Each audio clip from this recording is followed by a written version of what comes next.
हमारे साथ बात करने के लिए डिफेंस एक्सपर्ट पीके सहगल जी हैं। सर, जिस तरह से इंडिया और पाकिस्तान के हालात बने थे, पाकिस्तान के समर्थन में कई देश सामने आए थे। चाइना की बात कर लिए, तुर्की की बात कर ली या फिर अजरबैजान की बात करें, उसको लेकर के अब देश में विरोध चल रहा है। उसके साथ बिजनेस के लिए मना किया जा रहा है। लगातार कई विरोध चले, तो भारत किस तरह से इस चीज़ से निपटे? पहले तो मैं आपको बताना चाहता हूँ, इस समय दुनिया में 79 मुस्लिम और अरब देश हैं। 57 मुस्लिम देश हैं और 22 अरब देश हैं। केवल दो ही देश हैं जो मुस्लिम देश हैं जिन्होंने पाकिस्तान का समर्थन किया, टर्की और अजरबैजान। बाकी जितने भी देश हैं हिंदुस्तान के साथ रहे, जितने भी अरब देश हैं हिंदुस्तान के साथ रहे। यहाँ तक कि सऊदी अरेबिया ने, यूएई ने, कतर ने पाकिस्तान के ऊपर प्रेशर डाला कि युद्ध विराम करने के लिए और युद्ध को रोकने के लिए। जहाँ तक ये देशों का ताल्लुक है, जहाँ चाइना चाइना के 3 ऐप्स जो हैं हिंदुस्तान ने ब्लॉक कर दिए, इंक्लूडिंग उनके जो न्यूज़पेपर वाले हैं, उनको उनको जो बड़ा न्यूज़ वाला है उसको भी बैन कर दिया। और साथ ही साथ जहाँ तक हो सके हिंदुस्तान उससे ट्रेड में कमी करने की कोशिश करेगा, लेकिन हम बहुत बड़े पैमाने पर डिपेंडेंट हैं उसके रॉ मटेरियल के लिए। जहाँ तक टर्की और अज़रबैजान का ताल्लुक है, टर्की के साथ हमारा तकरीबन $10.4 बिलियन का ट्रेड है, उसमें ज़बरदस्त कमी आएगी।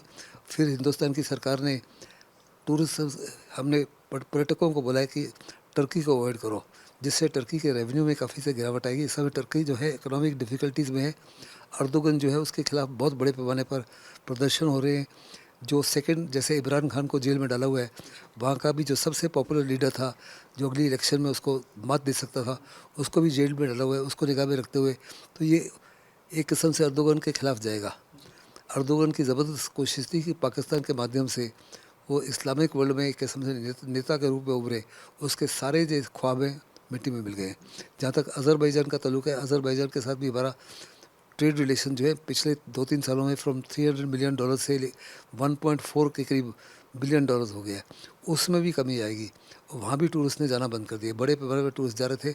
इससे बिल्कुल वही नतीजा निकलेगा जो मालदीव का निकला था। मालदीव में भी जब टूरिस्ट जाने बंद हो गए तो मालदीव की इकोनॉमी बिल्कुल बैठ गई और उनको साफ तौर पे नज़र आया कि ये उनके देश के लिए बहुत नुकसानदेह है। तो फिर मालदीव ने अपने रवैये को चेंज किया। हो सकता है कि आने वाले समय में अज़रबैजान तो रवैये को ज़रूर चेंज करेगा, लेकिन जहाँ तक टर्की का ताल्लुक है, टर्की तो पिछले 15-20 साल से पाकिस्तान की मदद करता रहा है।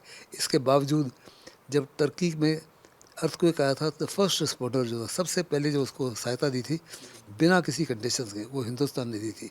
लेकिन उसके बावजूद भी अर्दोगन जो है या जब वहाँ सरकार बदली होगी तो मुझे पक्का यकीन है टर्की और हिंदुस्तान के रिलेशन हमेशा ही अच्छे थे, फिर से अच्छे हो जाएंगे। आपने चाइना का जिक्र किया, क्योंकि चाइना के साथ हम रॉ मटेरियल को लेके काफ़ी डिपेंडेंट हैं। तो सरकार को क्या बड़ा फैसला लेना चाहिए जिससे कि हमारे देश पे कोई आर्थिक दबाव ना बने और इन देशों को सबक भी सीखने को मिल जाए? देखो, हिंदुस्तान तो एक ग्रोइंग इकोनॉमिक शक्ति है, इसमें किसी प्रकार का शक नहीं। जहाँ चाइना चाइना है, चाइना का जो एक्सपोर्ट है डिफेंस का, वो डूब जाएगा। देखो, चाइना की को बड़ा फ़ख्र था अपनी PL-15 मिसाइल के ऊपर, वो कामयाब नहीं हुई। उसको अपने ड्रोन्स के ऊपर था, वो कामयाब नहीं हुए। उसको अपने एयर डिफेंस रेडार्स के ऊपर और एयर डिफेंस वेपन्स के ऊपर था, वो बेकार निकले। हाँ, उन्होंने कहा HQ-9 था, वो कह रहे थे कि S-300 के बराबर है, सिर्फ इसकी रेंज 200 किलोमीटर है बजाय 400 किलोमीटर के। और वो कहते थे ये हर प्रकार के एयर टारगेट जो है, चाहे वो एयर टू सरफेस मिसाइल हो, चाहे सरफेस टू सरफेस मिसाइल हो, चाहे क्रूज़ मिसाइल हो, चाहे ड्रोन हो, चाहे UAV हो, उसको गिरा सकता है। उसने बिल्कुल काम नहीं किया। हिंदुस्तान ने completely with in the first few hours उसके कंप्लीट एयर डिफेंस को वाइप आउट कर दिया। तो इससे चाइना का जो ये इक्विपमेंट है, ये नहीं बिकेगा। साथ में उनको ये भी नज़र आया कि चाइना का इक्विपमेंट जो है उसको मेंटेन करना, सस्टेन करना, जो है ऑपरेट करना काफ़ी मुश्किल है। और चाइना एक किस्म से जंक देता है दूसरे देशों में। तो सऊदी अरेबिया के साथ बड़ी डील होने वाली थी HQ-9 पर, वो डील रद्द हो जाएगी। बांग्लादेश बड़े पैमाने पर खरीदने जा रहा था, वो नहीं खरीदेगा। जहाँ तक पाकिस्तान का ताल्लुक है, पाकिस्तान तो 81% उसका डिफेंस मटेरियल यहीं से है। उसके पैसा ही नहीं है किसी और देश से खरीदने के लिए, अभी भी डिपेंडेंट रहेगा।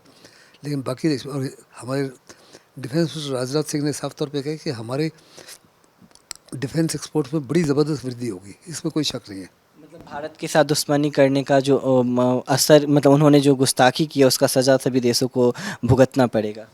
इसमें किसी प्रकार का कोई शक नहीं है। सारे के सारे देश जो है जिन्होंने आज हिंदुस्तान के खिलाफ धोखा दिया है और हिंदुस्तान के साथ नहीं खड़े हुए, उनको बहुत ज़बरदस्त नुकसान होगा आने वाले समय में। जी, बिल्कुल। हमारे साथ बात करने के लिए पीके सहगल जी थे। इनका साफ तौर पे कहना है कि जो भारत के विरोध में खड़ा हुआ उसको आने वाले समय में भारी नुकसान का सामना करना पड़े। कैमरामैन देवेंद्र के साथ मैं दीपक झा, दिल्ली, भारत समाचार।